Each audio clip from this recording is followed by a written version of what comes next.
बिस्मिल्लाहिर्रहमानिर्रहीम। अस्सलाम वालेकुम नादरीन, आप यूट्यूब चैनल देख रहे हैं। मैं इमरान खान हूँ। जेलम भी इमरान खान के हवाले कर दिया, यानी जिन्होंने इमरान खान को निकाला और निकाल के उसको हुकूमत छीनने की कोशिश करते हुए बाहर कर दिया, उन्होंने पूरा पाकिस्तान उसके हवाले कर दिया। वो जहाँ भी जाते हैं वहाँ पे अवाम इकट्ठी हो जाती है।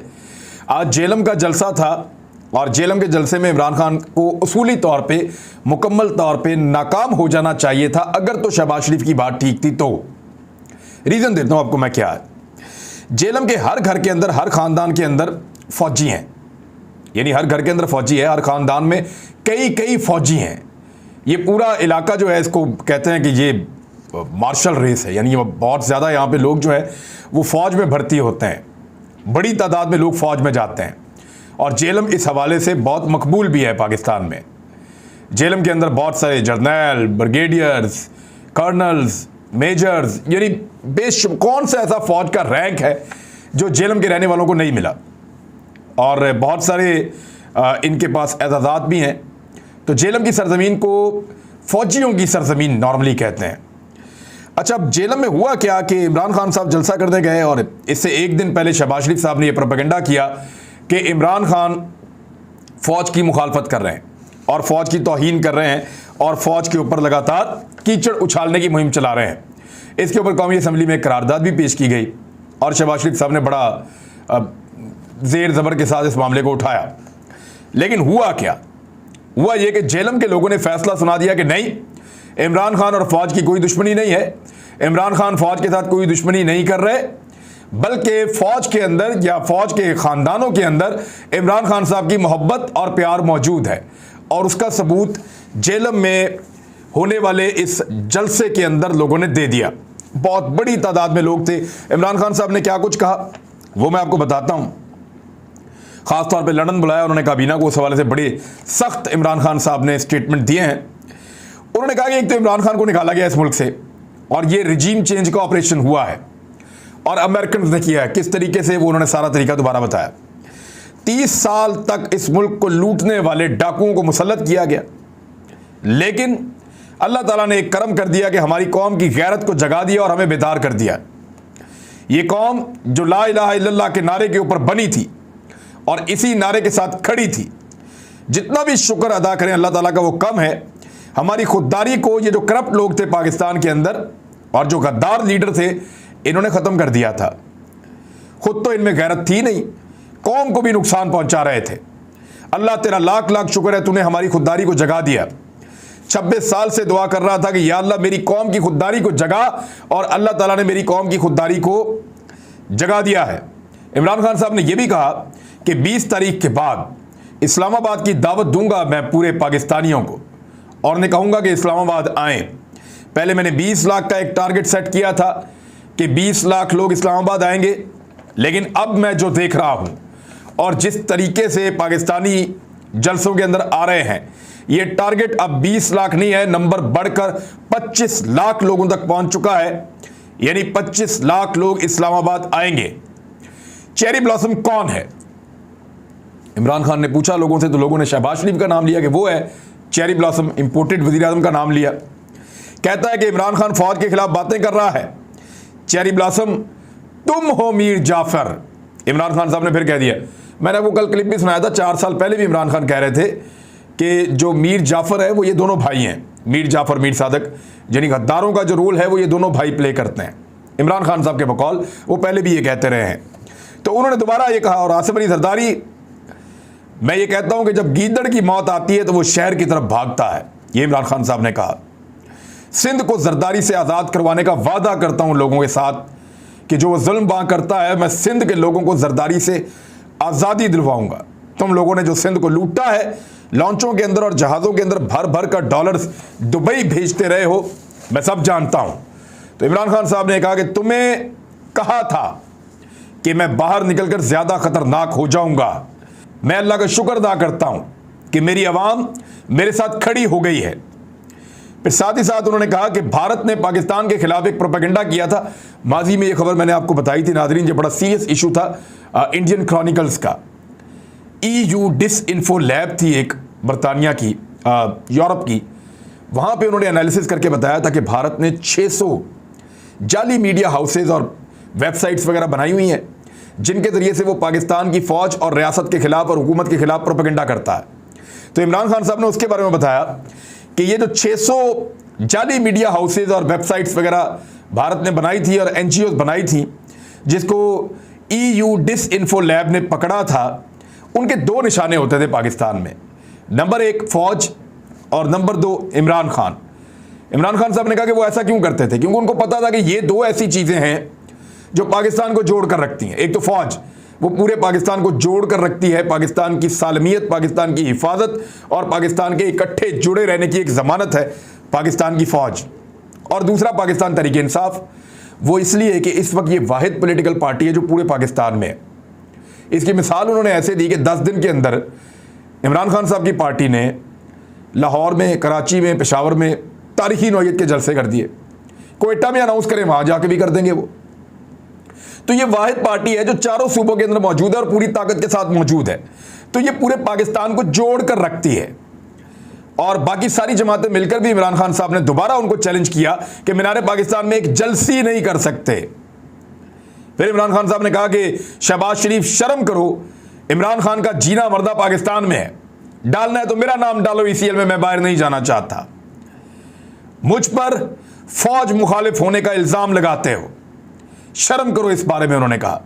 फिर उन्होंने बताया कि कब कब इन लोगों ने क्या क्या किया है। और वो तो आजकल सारे क्लिप चल रहे हैं कि फ़ौज के ऊपर जितनी गालम गलोच मुस्लिम लीग नून ने की, जितनी गालम गलोच नवाज शरीफ ने, मरीम नवाज ने, मौलाना फजल रहमान ने तो ये भी कहा था कि आपका वो हाल कर देंगे जो अफगानिस्तान में तालिबान ने अमरीकी फ़ौजियों का कर दिया है। और इसी हुकूमत के एक मेंबर ने कहा था कि जर्नैलों को खारदार तारें उखाड़ूंगा वहाँ से, बॉर्डर से, जो पाकिस्तान का और अफगानिस्तान का बॉर्डर है, उनके साथ जर्नैलों को बांध के इनकी जीप के साथ घसीटूंगा मैं। एक बंदा वो भी है इनकी हुकूमत के अंदर। और वो ख्वाजा आसिफ भी हैं जिन्होंने कहा था कि आज तक 48 हो, 65 हो, 71 हो, 98 हो, कोई जंग हमारी फौज ने नहीं जीती। वो भी इस हुकूमत के अंदर है। और बहुत सारे लोग हैं इस हुकूमत के अंदर शामिल हैं। इमरान खान साहब ने बताया कि उन्होंने अपने 3.5 सालों में एक भी निजी दौरा नहीं किया। 3.5 साल इमरान खान पाकिस्तान के वज़ीर आज़म रहे। और ये बात ठीक है कि उन्होंने इन 3.5 सालों में अपने बीवी बच्चों को मिलने के लिए भी कोई, यानी अपने बच्चों को मिलने के लिए भी कोई एक निजी दौरा नहीं किया। उन्होंने ज़ाती नौयत का जो हो कि मैं निजी दौरा करने के लिए जा रहा हूँ, मैं उम्रे पे जा रहा हूँ निजी दौरे के लिए, ये भी नहीं किया उन्होंने। एक भी निजी दौरा इमरान खान का 3.5 साल में नहीं है, वो पाकिस्तान के अंदर मौजूद रहे।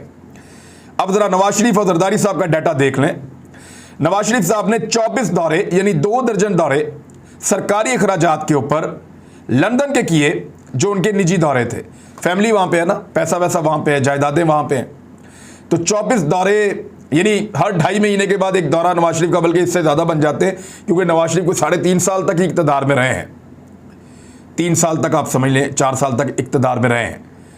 तो इतने सालों के अंदर यानी हर 2 महीने में एक दौरा नवाज शरीफ साहब का लंदन का होता था और सरकारी खर्च के ऊपर होता था। आसिफ अली जरदारी साहब जो है वो 5 साल तक इस मुल्क के सदर रहे हैं और आसिफ अली जरदारी ने दुबई के 50 निजी दौरे किए हैं। यानी उनका हर महीने एक दौरा दुबई का होता था जरदारी साहब का। तो इमरान खान साहब ने इन 3.5 सालों में एक भी निजी दौरा पाकिस्तान से बाहर नहीं किया। फिर उन्होंने ये भी बताया कि नवाज शरीफ मोदी के जूते पॉलिश करने के लिए जब गया तो हुर्रियत रहनुमाओं ने ये कहा कि हमसे भी मिलो, तो नवाज शरीफ उनसे मिला ही नहीं, बल्कि ये अहकामात जारी किए। और ये रिकॉर्ड का हिस्सा है, वाकई ये पाकिस्तान के रिकॉर्ड का हिस्सा है कि उस वक्त नवाज शरीफ साहब ने कहा था कि भारतीय हुकूमत के खिलाफ, नरेंद्र मोदी के खिलाफ या कश्मीरियों के हक में कोई भी सख्त स्टेटमेंट ना दिया जाए। उन्होंने कहा कि नवाज शरीफ के दौर में मोदी ने कहा कि हमारा जर्नैल जो है वो दहशतगर्द है, और नवाज शरीफ को कहा कि वो बहुत अच्छा आदमी है। तो मेरे दौर में मोदी को कभी ऐसी जुर्रत नहीं हुई कि मेरे किसी जर्नैल के बारे में वो ऐसी बात करता। मैं मोदी को कहता था कि तुम इस्लाम दुश्मन हो। कभी नवाज शरीफ के मुंह से कश्मीर की बात सुनी है? असल में अब दोबारा पाकिस्तान भारत के साथ दोस्ती कर रहा है। इसके ऊपर मैं अगले व्लॉग में आपको बताऊंगा कि एक्चुअली ये कर क्या रहे हैं और किस तरह कश्मीर का इन्होंने सौदा किया है। वो मैं अगले व्लॉग में डिटेल से आपको बताऊंगा, और पाकिस्तान का क्या मौक़िफ़ था, वो कैसे तब्दील हुआ, इमरान खान साहब के क्या मामलात हुए थे। लेकिन वन लाइनर जो इमरान खान साहब ने इस खिताब के अंदर बोला, उन्होंने कहा कि तुम्हें लाने वालों ने हुक्म दिया है कि भारत के साथ दोस्ती करो। आज मैंने इस पर एक ट्वीट भी किया है कि भारत के साथ दोस्ती का आगाज़ हो गया है, जबकि चीन और रूस के साथ पाकिस्तान की दूरियां शुरू हो गई हैं। इमरान खान साहब ने फिर दावा किया कि रूस 30% कम कीमत पर गंदम और तेल बेचने पर तैयार था, भारत उनसे यह फायदा उठा रहा है। हालांकि भारत अमेरिका का बहुत बड़ा इत्तेहादी है, लेकिन पाकिस्तान को यह फायदा नहीं उठाने दिया जा रहा, क्योंकि पाकिस्तान को जब भी यह फायदा उठाना होगा तो भिखारियों को पहले जाकर इजाजत लेनी पड़ेगी अपने आकाओं से जो उनको लेकर आए हैं। इमरान खान ने कहा कि तारीख में सिर्फ एक आदमी खड़ा हुआ था, जुल्फिकार अली भुट्टो, अपने खिलाफ होने वाली साजिश के खिलाफ। और उस साजिश में कौन शामिल था? इन्हीं पार्टियों के उस दौर के लोग शामिल थे जो आज मेरे खिलाफ निकले हैं। फिर इमरान खान साहब ने कहा कि 20 के बाद सब लोग पहुंचे, खवातीन, बच्चे, बड़े, बुजुर्ग और ख़ास तौर पे जो नौजवान हैं वो सारे इस्लामाबाद पहुंचे। 20 तारीख के बाद मैं जिस दिन भी कॉल दूंगा उस दिन सारे इस्लामाबाद आ जाएं। अब आ जाएं उस खबर की तरफ जहां से इमरान खान साहब ने मामला शुरू किया था। लंदन जाने की तैयारी हो गई है जी इंपोर्टेड हुकूमत की। और इंपोर्टेड हुकूमत हम इसको क्यों कहते हैं, इंपोर्टेड हुकूमत का ट्रेंड क्यों इतना ज़्यादा चल रहा था? क्योंकि ये हुकूमत इंपोर्टेड है। नवाज शरीफ साहब ने बाहर बैठकर साजबाज की अपने आकाओं के साथ, उनके आकाओं ने पाकिस्तान के अंदर मैनेज करके दिया, दबाव डाला और उसके नतीजे में एक इंपोर्टेड हुकूमत बन गई। अब इंपोर्टेड हुकूमत को इंपोर्टेड अहकामात के ऊपर ही चलाया जाएगा, लोकली वो चल नहीं सकती। तो इंपोर्टेड हुक्मरान इंपोर्टेड अहकामात लेने के लिए बाहर जा रहे हैं पाकिस्तान से। कौन कौन जा रहा है इसके अंदर? एक तो जा रहे हैं जी शहबाज शरीफ, एक जा रहे हैं राना सनाउल्लाह, एहसन इकबाल, मरियम औरंगजेब, ख्वाजा साद रफ़ीक, ख्वाजा आसिफ, अयाज सादिक, मलक अहमद खान, अताउल्लाह तारड़, खुरम दस्तगीर और शाहिद खाकान अब्बासी पहले से ही वहाँ पे मौजूद हैं। लिहाजा ये सारी की सारी काबीना अहकामात लेने के लिए कि कौन से ऐसे इंपोर्टेड अहकामात हैं जिनके मुताबिक पाकिस्तान को आगे बढ़ाना है या चलाना है, अहकामात लेने के लिए ये लंदन चले गए। और अब लंदन जा रहे हैं, आज रात को लंदन रवाना हो रहे हैं। अब जब आप ये सुन रहे होंगे शायद उस वक्त तक चले गए होंगे। तो ये लोग लंदन जा रहे हैं, सरकारी खर्चा होगा, सरकारी प्रोटोकॉल होगा, सरकारी गाड़ियां होंगी, सरकारी मामलात होंगे और ये लोग वहां जाएंगे और जाकर के नवाज शरीफ से ये पूछेंगे कि बताइए पाकिस्तान को कैसे चलाना है। नवाज शरीफ कौन है जरा सुने। नवाज शरीफ एक सजा याफ्ता मुजरिम है जो जेल के अंदर मौजूद थे और उनको निकाला गया इस बुनियाद पे कि इनकी खुदा न खास्ता मौत हो सकती है, ये बहुत ज़्यादा बीमार है, इनको बाहर निकाला जाए। उनको बाहर निकाला गया और फिर पाकिस्तान की मुअज़्ज़िज़ अदलिया ने 50 रुपए के स्टाम्प पेपर के ऊपर इस शख्स को 4 हफ्ते के इलाज की शर्त के ऊपर बैरून मुल्क भिजवा दिया। यानी एक शख्स को जेल से निकाला, 50 रुपए का स्टाम्प पेपर लिया और जिसने गारंटी दी थी उस स्टाम्प पेपर में वो इस वक्त पाकिस्तान का वज़ीर आज़म है और उसका छोटा भाई भी है। आज से 2.5 साल पहले उसको पाकिस्तान से बाहर निकाल दिया 50 रुपए के स्टाम्प पेपर के ऊपर। वहां जाते ही वो आदमी सेहतमंद हो गया, उसने आज तक कोई इलाज नहीं करवाया। अदालतें रोजाना बुलाती हैं, इश्तिहारी भी है, मफरूर भी है, मुजरिम भी है, भगौड़ा भी है। पाकिस्तान की अदालतें उसको बुला रही हैं, वो नहीं आ रहा। अब वो शख्स इंपोर्टेड अहकामात लेकर बैठा हुआ है बरतानिया में और उसके पास पेश होने के लिए जारी है पाकिस्तान की काबीना का एक बड़ा हिस्सा, जिसमें मैंने आपको बताया कि वज़ीर आज़म से लेके अहम तरीन वज़रा सारे के सारे उसमें शामिल हैं। ये सारे जा रहे हैं अहकामात लेने के लिए। ये अहकामात लेंगे मियां मोहम्मद नवाज शरीफ से, वो शख्स जो मुजरिम है, भगौड़ा है, इश्तिहारी है, मफरूर है, और उससे अहकामात लेंगे और वो बताएगा कि मुल्क को कैसे चलाना है, वो बताएगा कि करना क्या है। एक्चुअली मैं आपको अंदर की खबर दूंगा, हमारे भी सोर्सेज हैं, मैं आपको बताऊंगा कि एक्चुअली नवाज शरीफ ने इन सबको क्यों बुलाया। मुझे थोड़ा सा इसके ऊपर काम कर लेने और इनके अंदर चल क्या रहा है। PMLN के जो दानिश्वर है, बेकारी दानिश्वर, वो बहुत सारी खबरें अजीब अजीब ट्विस्ट दे रहे हैं इसको, लेकिन मैं आपको बताऊंगा रियली में कि नवाज शरीफ को एक्चुअली हुआ क्या है और उन्होंने एकदम इन सबको क्यों बुला लिया कि फौरन पहुंचो लंदन, बहुत अहम फैसला करना। ये मैं आपको बता देता हूं अभी कि ये हंगामी तौर पर जा रहे हैं। ये भी बता देता हूं कि गेम इनके हाथ से निकल रही है। ये भी बता देता हूं कि बहुत ज्यादा बेचैनी और तज़ब्ज़ुब है, हलचल मची हुई है और उसमें नवाज शरीफ ने इन सबको बुलाया है। लेकिन अंदर क्या चल रहा है और क्या डिसीजन होगा ये मैं आपको बहुत जल्द बताऊंगा।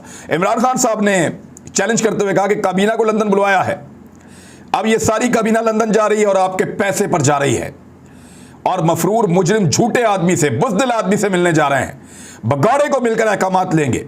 ये इस कौम की तौहीन है जिसके खिलाफ तमाम पाकिस्तान खड़ा हो गया है, ये इमरान खान साहब ने कहा। तो अब आप अंदाजा करें ये क्या चल रहा है।